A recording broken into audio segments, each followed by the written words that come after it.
En una pequeña ciudad de Saint-Rémy-de-Provence, en el sur de Francia, bajo un cielo estrellado que parecía susurrar secretos del cosmos, nació en diciembre de 1503 un niño destinado a ser envuelto en misterio y fascinación. Su nombre era Michel de Notre Dame, pero el mundo lo conocería como Nostradames.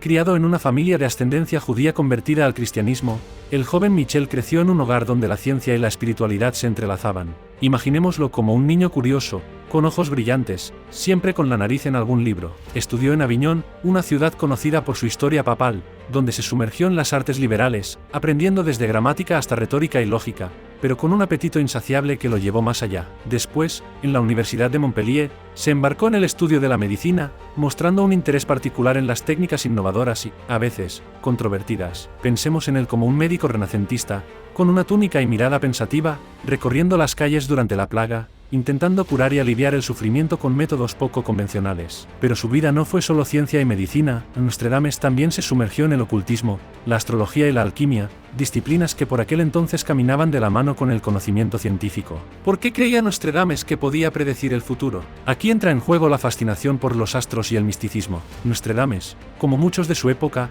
veía en la astrología no solo una guía de los cielos, sino un lenguaje cifrado sobre el destino humano. Imaginémoslo en su estudio, rodeado de mapas astrales y libros antiguos, trazando conexiones entre los movimientos de los planetas y los eventos terrenales. Su fama creció cuando publicó Las Profecías, una colección de cuartetas que, según decía, predecían eventos futuros. Este libro sería su legado, una mezcla enigmática de astrología, referencias bíblicas y su propia visión creativa del futuro. Narrando el pasado de Nostradames, podemos ver cómo su vida fue un tapiz de ciencia, misticismo y arte, un reflejo de una época donde las fronteras entre la realidad y la fantasía eran difusas y donde el futuro era un rompecabezas listo para ser descifrado por aquellos audaces y visionarios como él. La astrología y la alquimia, disciplinas que por aquel entonces caminaban de la mano con el conocimiento científico. ¿Por qué creía Nostradames que podía predecir el futuro? Aquí entra en juego la fascinación por los astros y el misticismo. Nostradames, como muchos de su época, veía en la astrología no solo una guía de los cielos, sino un lenguaje cifrado sobre el destino humano.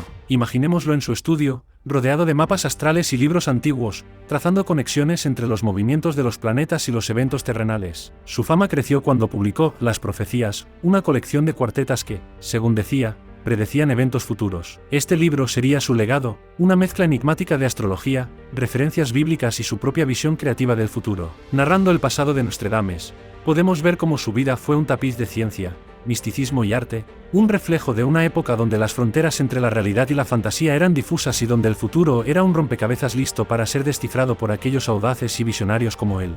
El final de la vida de Nostradames está envuelto en la misma atmósfera de misterio y fascinación que caracterizó su existencia. Nostradames falleció en 1566, en la ciudad de Salon de Provence, en Francia. La causa exacta de su muerte no está claramente documentada, lo que ha dado pie a diversas especulaciones y leyendas. Sin embargo, se cree que pudo haber muerto debido a complicaciones de la gota, una enfermedad que había padecido durante mucho tiempo y que en aquella época no tenía cura efectiva. Otras teorías sugieren que pudo haber sufrido de edema o insuficiencia cardíaca. Imaginemos sus últimos días. Nostradames, ya un hombre mayor, agobiado por la enfermedad, pero aún con esa mirada profunda y pensativa que lo caracterizaba. Existe una anécdota, posiblemente más leyenda que hecho, que dice que Nostradames predijo la fecha de su propia muerte. La noche antes de su fallecimiento, supuestamente dijo a su secretario: «No me encontrarás vivo al amanecer». Al día siguiente, fue encontrado muerto en su cama. En cuanto a cómo lo veían sus contemporáneos, Nostradames fue una figura tanto admirada como controvertida. Por un lado, tenía sus seguidores y patronos, incluyendo a la realeza y la nobleza.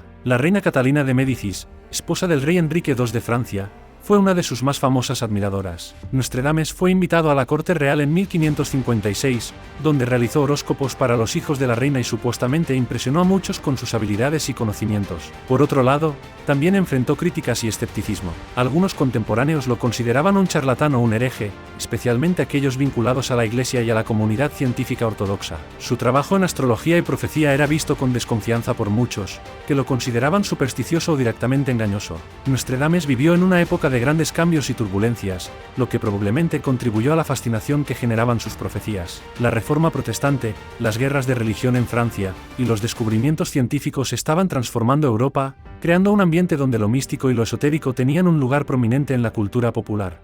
Las cuartetas de Nostradames, ese enigmático profeta del siglo XVI, han fascinado e intrigado al mundo durante siglos. Su obra principal, Las profecías, está repleta de versos crípticos que muchos creen predicen eventos futuros. Aquí destacaremos algunas de las cuartetas más famosas y discutidas, acompañadas de ejemplos, anécdotas y una pizca de humor, como si estuviéramos desentrañando un misterioso rompecabezas de la historia. La muerte de Enrique II de Francia, cuarteta 1 y 35. En esta, Nostradamus predijo aparentemente la muerte accidental del rey Enrique II de Francia durante un torneo de justas. Es fascinante cómo la descripción detallada de la lanza, el escudo y la muerte parecen coincidir con los eventos reales. Es como si Nostradamus tuviera una bola de cristal, pero sin garantía de servicio técnico. El gran incendio de Londres, cuarteta 2 y 51. Aquí, Nostradamus habla de un gran incendio en la Ciudad del León. Muchos interpretan esto como una referencia al gran incendio de Londres de 1666. Es como si Nostradamus hubiera predicho un episodio de Bomberos al Rescate, solo que unos cuantos siglos antes. El ascenso de Napoleón Bonaparte, cuarteta 1 y 60. Esta cuarteta es interpretada por muchos como una predicción del ascenso de Napoleón Bonaparte.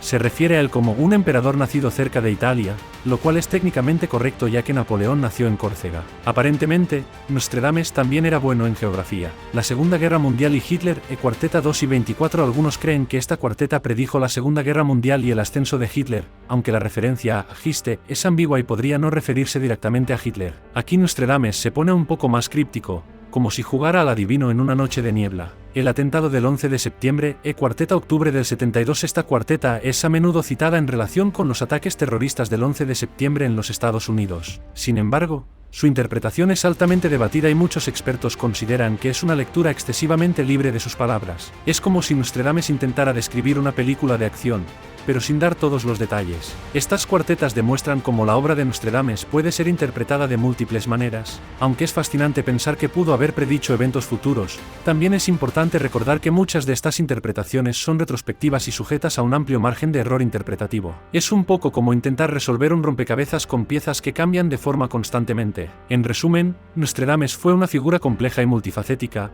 un hombre que logró tanto admiración como controversia. Su legado ha perdurado a lo largo de los siglos, y hasta el día de hoy, sigue siendo objeto de estudio, fascinación y debate.